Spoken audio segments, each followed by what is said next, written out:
পয়লা বৈশাখের সকালবেলায় লোকজনে ভর্তি বাড়ি। কেউ এনেছে গয়না, আবার কেউ রকমারি শাড়ি। দু চোখ ভরে এক কোণে সব দাঁড়িয়ে দেখছে আলো। যা দেওয়াররা সব আলাদা থাকে, চাকরি করে ভালো। বছরেই দুবার আসে বাবা মাকে দিতে দামি জামা গয়না। শ্বশুর শাশুড়ি তাতেই খুশি, এর বেশি চায় না। এই বাড়ির বড় বউ আলো এক্কেবারে বেকার। ওর মতো কার সময় আছে বাবা মাকে দেখবার?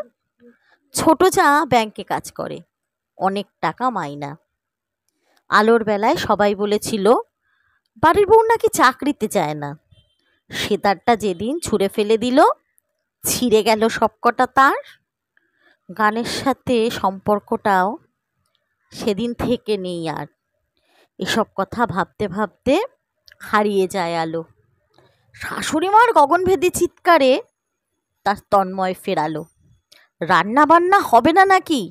দাঁড়িয়ে থাকলে হবে? তোমার মতো সবাই বুঝি মজার ছুটি কাটাবে? মজার ছুটি সত্যি মজার, কোনো কাজই নাই। এত কিছু করেও তবু প্রাপ্তি অবহেলায়। শাশুড়ি মা যাকে খাইয়ে দিয়ে আঁচল দিয়ে মোছায় মুখ। স্ট্রোকের সময় 7টা রাত জেগে আলোর কোথায় এত সুখ? কাজ নেই তাই জেগেছে হসপিটালে রাতে।